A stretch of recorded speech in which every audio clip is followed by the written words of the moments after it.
घरात हे पक्षी यायला लागले तर समजून घ्या तुम्ही भिकारी होणार. असे 5 पक्षी आहेत जे घरात आल्यास आपण दरिद्री होऊ शकतो. हे 5 पक्षी घरात येणं खूपच अशुभ मानलं जातं. 1. घरात वटवाघूळ येणं.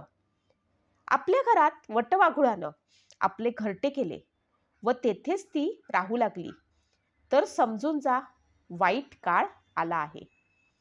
तेथे आजारपण, मृत्यू व संकटे येतच राहतात व संसार मोडतात.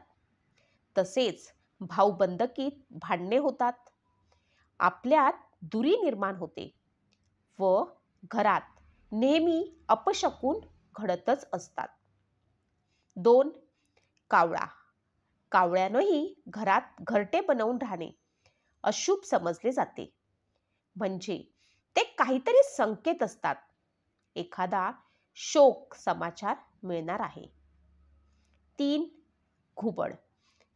एकदा किंवा दोनदा घरात घुबड येण्यानं देवी लक्ष्मीची आपल्यावरती प्रसन्न आहे. घरात आनंद, समृद्धी येते.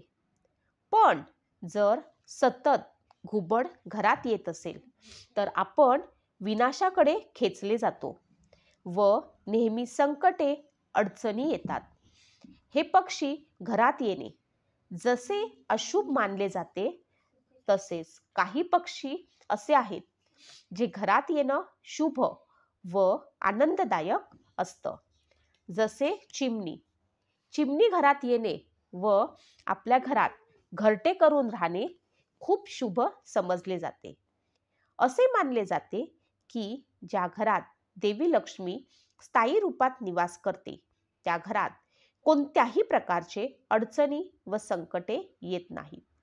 नेहमी आनंदी व प्रसन्न वातावरण राहते. 5. कबूतर. कबूतर सारखे घरात येत असेल तर तेही शुभ असते.